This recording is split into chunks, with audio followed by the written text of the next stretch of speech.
O ministro Flávio Dino, do Supremo Tribunal Federal, decidiu que o líder do PL na Câmara dos Deputados, Sóstenes Cavalcante, não pode invocar imunidade parlamentar para deixar de explicar a ameaça de romper o acordo sobre a distribuição de emendas de comissão. O ministro deu 5 dias para as partes do processo sobre orçamento secreto se manifestarem com o Congresso, governo e o PSOL. O partido, que é o PSOL, é o autor da ação. Entidades interessadas também poderão se manifestar. Nesta semana, Sóstenes enviou o ofício ao Supremo, dizendo que não tem obrigação de apresentar quaisquer explicações sobre a sua fala. Maria de Carli, a esquerda sabe jogar melhor com o Judiciário, o Ministério Público e os órgãos de controle do que a direita. O Sóstenes já explicou o que ele tinha falado. O que custa ele botar isso no papel e encaminhar ao ministro? Vai abrir um flanco desnecessário ou ele está certo e tem que enfrentar mesmo e dizer: ministro, o judiciário vai até aqui e daqui para frente é política. Como você acha? Olha, mais uma vez, né, Capês? Primeiramente, boa tarde a todos aqui que nos acompanham. A honra ter uma mesa mais feminina aqui, muito bom sempre estar acompanhado das mulheres. Capês, é mais uma vez, né, aquele embate, né, que a gente tem tanto noticiado aqui, a questão do judiciário, legislativo, executivo, que vai uma hora ou outra acabar entrando, e até é saudável de certa maneira, mas essa questão das emendas é algo tão sensível na nossa atual conjuntura política, né? Noticiamos há algum tempo atrás a questão de 8 bilhões das emendas PIX, que não sabemos o destino para que foi endereçado, e mais uma vez mostrando, né, as problemáticas na nossa democracia brasileira e como Brasília é uma ilha que a gente não entende muito bem o que se passa lá. E enfim, todas essas questões. Essas questões das emendas, as emendas parlamentares e as emendas de comissão, elas são problemáticas, pois o valor direcionado para elas, salvo me engano, são maiores do que as emendas por parlamentar, e tem uma questão toda da transparência, que é algo que o Flávio Dino vem batendo na tecla o tempo inteiro.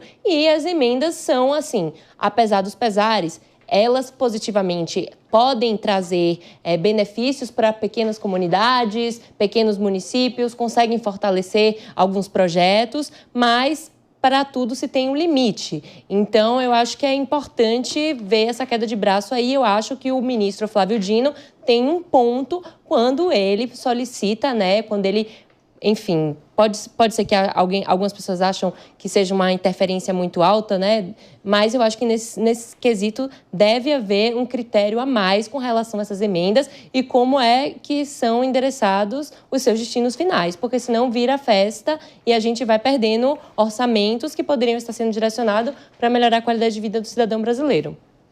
Thaís Cremasco, só para eu dar uma explicação para a população, o que é essa briga, né? Para que os nossos telespectadores, ouvintes do rádio, da televisão, do YouTube. O orçamento secreto é aquele em que as emendas parlamentares são enviadas e ninguém sabe quem está enviando a emenda parlamentar. A comissão, tem várias comissões permanentes, ela envia a emenda e ninguém sabe qual deputado que está encaminhando. Moral da história, tem deputado que manda emenda para o estado que não é dele. Tem deputado que manda emenda para a empreiteira dele fazer a obra. Tem deputado que manda para ONGs que não tem nenhuma transparência. Então tem que saber quem é. Pois bem, tem um processo a respeito disso. O Sóstenes Cavalcante disse: eu tenho aqui 100% das emendas dessa comissão para distribuir.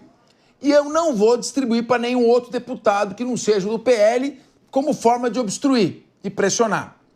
O ministro falou: bom, isso aqui você está violando o orçamento secreto? Ele falou: não. Os deputados todos que enviarem vão colocar os seus nomes. Então não é orçamento secreto, é uma questão interna política. Como é que você vê o fato dele se recusar a dar essa explicação ao ministro Flávio Dino?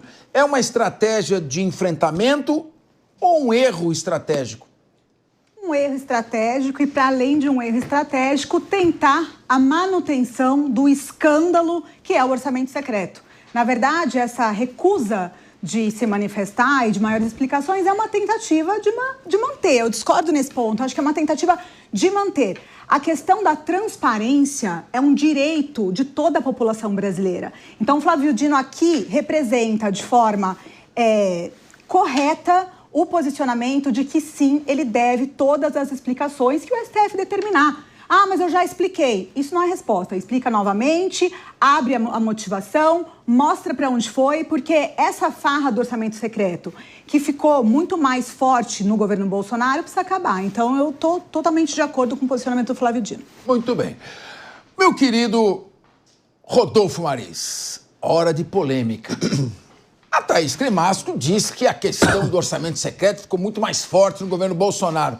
Mas tá uma farra de orçamento secreto aqui no governo Lula, tá um monte de emenda de comissão, ninguém sabe quem vai mandar. Emenda PIX também, que você manda, mas não sabe para qual a destinação. 53 bilhões de emenda parlamentar.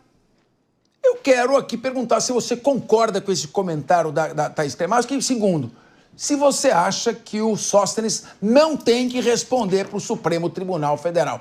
E sem ficar em cima do muro, senhor Rodolfo Maris.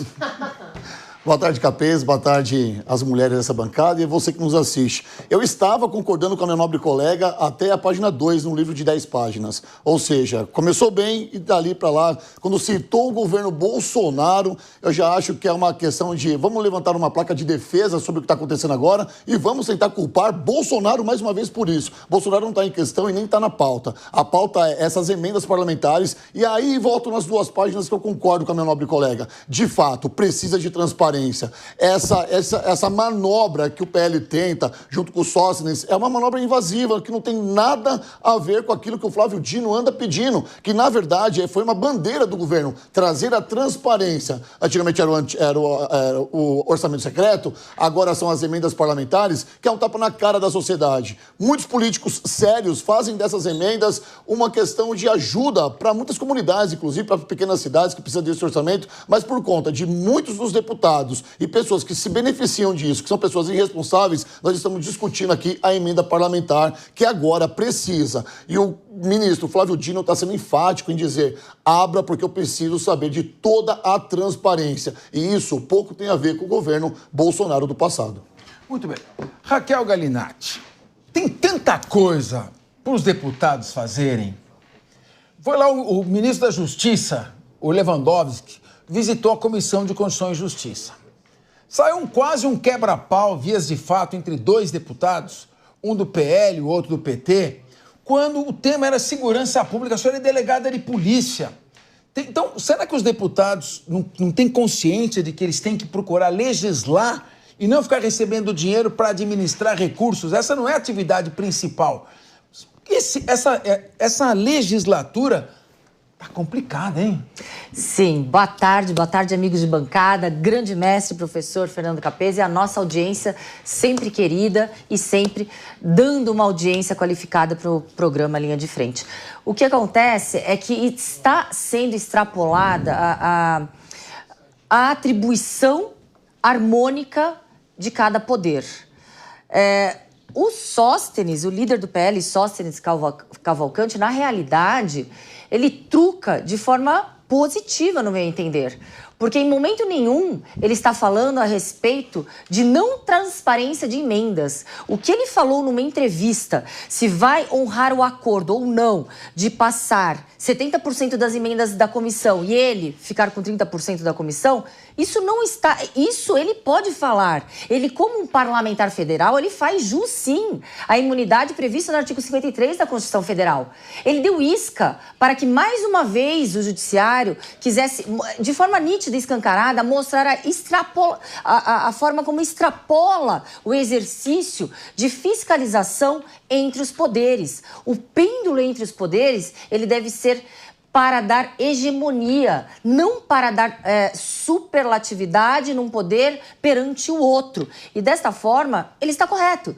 Em momento nenhum houve o repasse das emendas. Houve uma entrevista, aliás, para a nossa audiência. O que aconteceu? Por que a grande polêmica? Houve uma entrevista em que ele manifestou que possivelmente pode ser que ele não honre o acordo com o Hugo Mota e possivelmente ele administre 100% das emendas. E o acordo foi que os presidentes das comissões ficassem com 30% e o restante com 70%. Na realidade, nada ocorreu. Foi um factoide em que, infelizmente, o ministro do STF, Flávio Dino, comeu a isca. Tudo bem, eu acho que polêmica é muito bom. Agora, Maria de Carli, vamos agora trucar. E se ele não responder? Quais são as possíveis consequências? Porque, olha só, o artigo 330 do Código Penal prevê o crime de desobediência. Tá. Que é desobedecer a ordem legal emanada do funcionário competente. Então o ministro requisita, eu quero que você responda. E ele diz, eu não respondo. Só que é uma infração de menor potencial ofensivo e ainda o Congresso pode suspender o andamento dessa ação.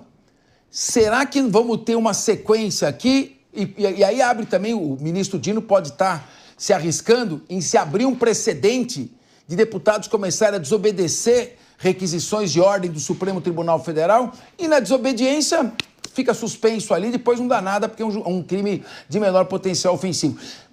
Como é que você vê essa sequência de embates entre os poderes que a Constituição diz que deveriam ser independentes, mas harmônicos? Mas então, a parte de análise jurídica eu deixo aqui para os meus colegas advogados analisarem melhor. Essa última hipótese que você colocou de acabar como um termo que a gente usa bastante aqui para designar o que acontece na política brasileira, acabar em pizza, não dar em nada, acabar que o deputado não dê a resposta esperada ao Poder Judiciário, provavelmente pode ser que aconteça. E aí, como você falou, né, Capês, a gente tem o preceito de esperar que os três poderes eles consigam um complementar o outro, um fiscalizar o outro, mas de maneira harmônica. E a gente sabe que nos últimos tempos não é isso que tem ocorrido. A gente tem questões polêmicas que envolvem tanto a extrapolação de poderes do Legislativo, do Judiciário, do Executivo, e isso tem fomentado ainda mais uma disputa, né, política que a gente vê no Brasil, é o que eu sempre trago aqui, que é a questão, né, da polarização. Se você defende certo juiz, você é de esquerda. Se você defende certo, enfim, posicionamento de um deputado, você é de direita. Já, Capês, não duvido nada que essa pauta aqui, ela se torne uma pauta da nossa querida polarização, onde uns vão dizer que o Flávio Dino é pela democracia. Não, o outro que está defendendo a democracia. Fato é que quem perde com isso tudo, como a gente falou aqui, né, na mesa, é o cidadão brasileiro, né? A gente falamos aqui, eu falei inicialmente a questão das emendas PIX. É um absurdo a gente ter essa questão das emendas de comissão, onde você não tem menos transparência ainda, pois você não sabe nem quem é o parlamentar que está direcionando essa emenda. E aí, vamos ficar aí chutando cachorro morto, enquanto que o pessoal do Legislativo consegue, né, profissionalizar essa questão das emendas e ganha tempo para melhorar ainda mais como fazer com que esse mecanismo de manutenção de poder, usado em alguns casos para manutenção de poder, se perpetue aí na nossa democracia. Vamos lá. Minha querida Thaís Cremasco, minha função aqui é desunir. Jogar irmão contra irmã, debatedor contra debatedor, instalar o caos onde pode haver ordem.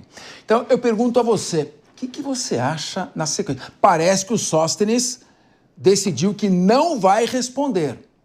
Com a sequência aí, talvez possa pintar um trabalho para essa grande advogada que é a nossa doutora Thaís Cremasco. A manutenção, né, dessa postura de não responder pode trazer inúmeras consequências políticas e jurídicas.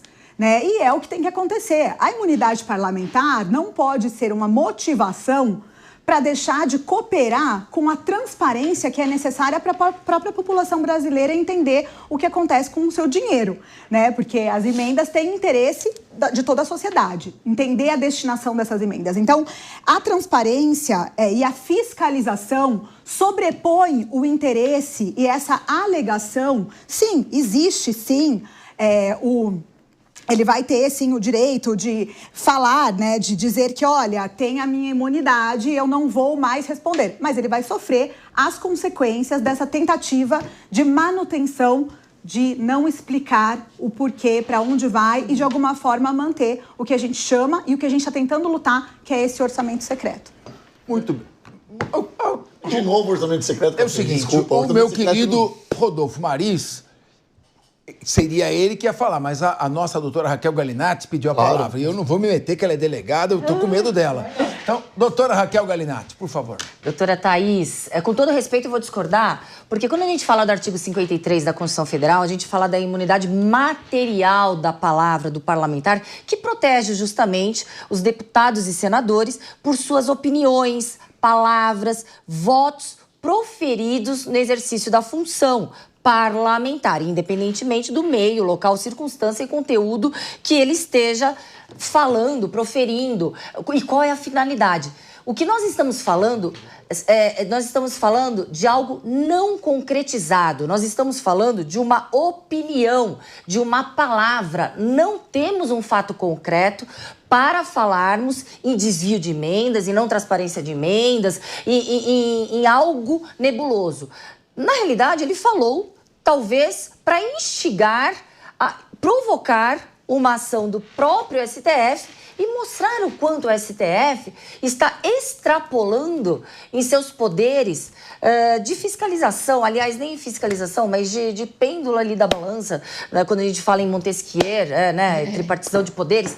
Então, nesse sentido, não existe viabilidade jurídica atual no nosso arcabouço jurídico que dê sustentabilidade para que haja essa exigência de que seja explicado o que um parlamentar falou, o que ele quis dizer numa entrevista, sob pena de estarmos num estado de censura ditatorial.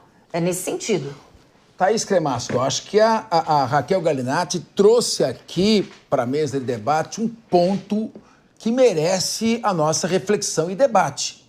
Ela está dizendo o seguinte: o Sócrates deu uma declaração política, não tem nenhum conteúdo criminoso. Ele não disse que vai fazer orçamento secreto, ele não disse que vai desobedecer a ordem, ele disse, aqui no meu embate com o presidente da Câmara, eu vou manobrar a verba de emendas parlamentares de uma maneira diferente daquela que nós combinamos. Exato. Ponto. E não tem que dar explicação, porque não há um crime que mereça ser explicado.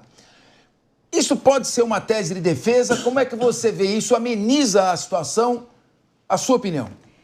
Nenhum direito é absoluto, né? Então, dizer que está no artigo 53 da Constituição e que por causa disso não tem o que fazer, assim, com todo respeito, eu não entendo dessa forma. Sempre é com todo respeito? Sempre. Não precisamos concordar um com o outro. Exatamente, democracia é boa por causa disso. Então, a questão da imunidade, sim, entendo que existe, que ela explicou essa questão da imunidade material, processual, né, não teve um objetivo, mas o fato é que nenhum direito é absoluto, né, e eu tenho certeza absoluta que o STF, né, e o ministro Flávio Dino não vai deixar barato nesse embate, essa coisa, então não vai dar explicação, então tá bom, eu vou aceitar. Eu acredito que isso vai sim, vão ter cenas do próximo capítulo e isso vai causar um desgaste político, né, e também um debate jurídico sobre o tema, mas não vai parar por aí, eu tenho certeza. Então, o Rodolfo Maris está aqui, ele está dizendo, na qualidade de deputado federal e líder do Partido Liberal PL, amparado no artigo 53 da Constituição, que você fez uma análise agora, Thaís Cremasco, consigno que fico eximido de apresentar quaisquer explicações sobre o conteúdo da referida entrevista, concedida exclusivamente no âmbito do exercício parlamentar. E aí cita jurisprudência. Então, ele está dizendo o seguinte, eu dei uma entrevista e o Supremo Tribunal Federal está querendo satisfação sobre a entrevista que eu dei. Eu não sou obrigado a dar explicações sobre a minha entrevista. Eu não cometi nenhum crime. Então, o objeto, o âmbito dessa requisição de informações é uma entrevista. E eu não sou obrigado a esclarecer. Como é que fica essa questão? O tema é polêmico. Ninguém está dizendo que está certo aqui ou está certo ali. É polêmico, merece debate. Claro que sim, Capese. Eu vou ter que me amparar nesse artigo 53, porque é o que de verdade ampara o Sócrates. Só que a seara é muito maior do que essa. Por exemplo, quando o ministro Flávio Dino pede transparência nas emendas, ele está fazendo nada mais do que aquilo que ele já vinha fazendo desde dezembro do ano passado. E aí ele se valeu de uma entrevista, que no meu caso, onde de fato ele cometeu erro, para fazer, abre as claras agora o que você quis dizer. Para onde vai 70%? Como é que você vai ficar com 100% dessas emendas parlamentares, da administração dessas emendas? Porque o Flávio Dino pode estar entendendo que essa barganha pode ter a ver com uma pressão ao Hugo Mota para que ele paute logo a questão da anistia do 8 de janeiro. Tudo está envolvido em cima dessa anistia. E por isso que o Flávio Dino quer se intrometer nisso. Eu falei na minha primeira oratória aqui, Capês, que eu concordava com a minha nobre colega até a página 2, porque eu também acho que todas as emendas parlamentares elas devem ser, de fato, abertas para a gente ver para onde está indo essas emendas. O povo precisa desse esclarecimento, até porque ficou muito manchado com esse negócio do orçamento secreto, que virou arma para pessoas da esquerda, ou petistas, ou pessoas do PSOL, vir à mesa e ficar falando de orçamento secreto toda hora. Não consegue virar a página, não existe mais o orçamento secreto. Agora são as emendas parlamentares. E olha só, uma bandeira que foi colocada na campanha de 2021 e ganhou força em 2022, nós estamos agora numa corrida eleitoral para a presidência em 2026 e isso está sendo pautado agora. Sabe quanto de dinheiro o Brasil já movimentou com isso e só agora estão pedindo transparência das emendas? Sabe por quê? Porque isso também foi uma bandeira da campanha eleitoral em 2022. Eu posso só acrescentar na fala do Rodolfo, na parte política, porque sempre vai ter um mecanismo de, desviar a verba pública. Sempre vai ter um mecanismo, porque, infelizmente, né? Então, teve a questão lá dos mensalões, das empreiteiras fazendo, né? A questão da Odebrecht, as empreiteiras criando um setor específico para isso, tem o orçamento secreto, tem a questão das emendas. Então, sempre tem, vai ano, entra ano, mas sempre tem um novo tipo de mecanismo. Já já a gente vai estar falando de um outro tipo de mecanismo criativo que vão achar uma maneira para se manter no poder, quem tem que se manter no poder. Mas, Maria de Carli, eu quero insistir nessa pauta do confronto. Tá. Você não está avaliando que os poderes estão começando a subir o tom um para o outro? Muito. Veja bem, no caso, o ministro, o Sóstenes, pode até, no futuro, dizer: eu não sou obrigado a produzir prova contra mim mesmo, eu não sou obrigado a me manifestar sobre algo que pode produzir provas e me incriminar. É um ponto. O outro ponto é o seguinte: eu dei uma entrevista, eu tenho que dar satisfação sobre as entrevistas que eu estou dando. Então ele está pegando também um ponto para espizinhar. Sim. Qual o perigo disso? Nós estamos caminhando para um confronto entre poderes. Quando o parlamentar pratica um crime, aí não tem confronto. Com certeza. Crime, Ministério Público processa, ele vai para a cadeia. Agora, nós estamos num terreno que é um pouco mais uma zona cinzenta.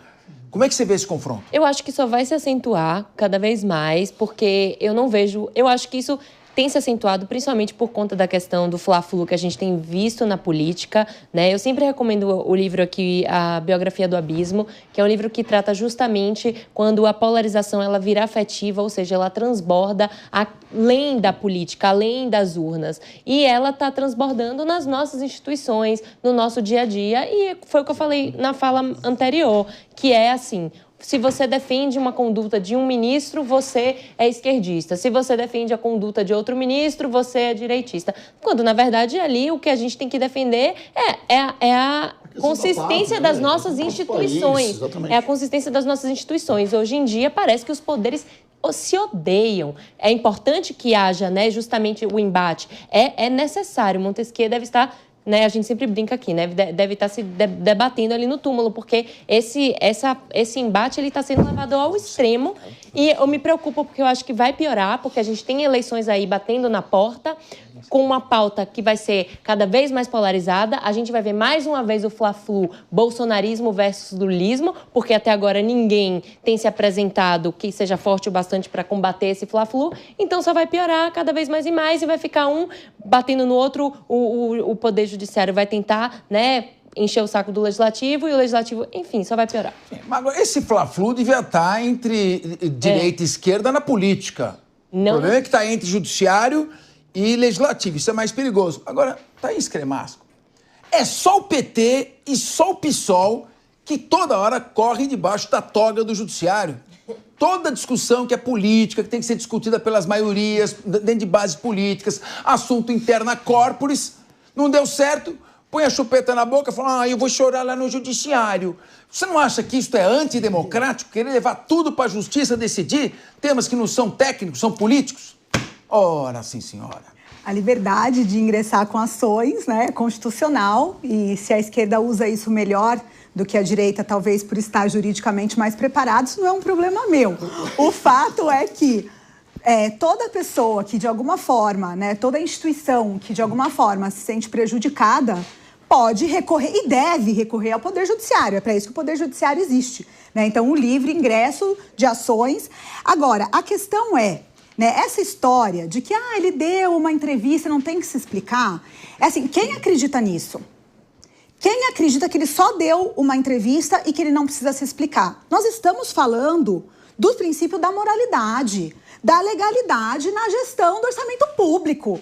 Então, assim, sim, ele tem que dar as explicações, sim. E daí, em vez de pegar a chupeta na boca e procurar o Poder Judiciário, ele põe a chupeta na boca e fala, eu tenho imunidade parlamentar. Então, assim, sinto muito, né? Vamos ter coragem, explica o que tem que explicar, porque o povo brasileiro quer saber.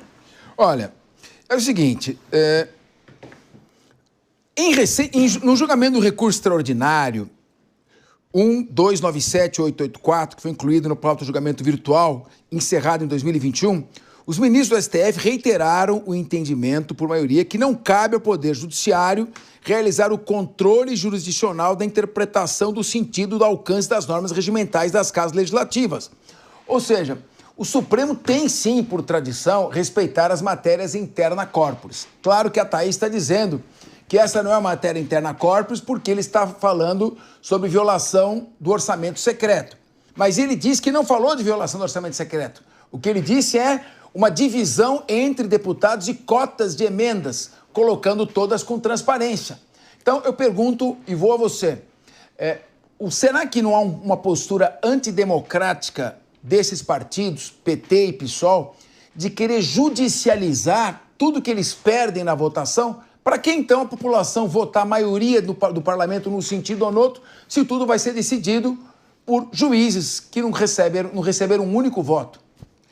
Na realidade, eu não vejo nada antidemocrático recorrer ao judiciário. Antidemocrático é a imparcialidade.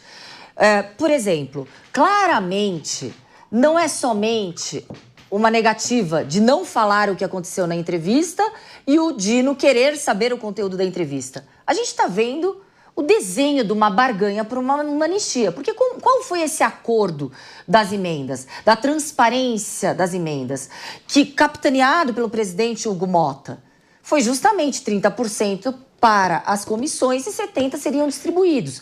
Porém, a maior parte das comissões estão com o PL e, caso não haja a pauta, não haja o cumprimento de pautar o PL da anistia, a estratégia do líder do PL justamente foi essa.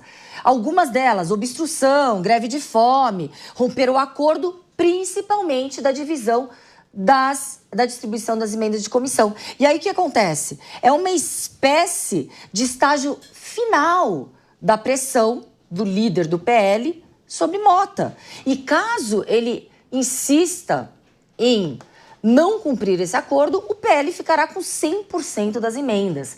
Então é algo que... Qual é o sentido do STF se manifestar?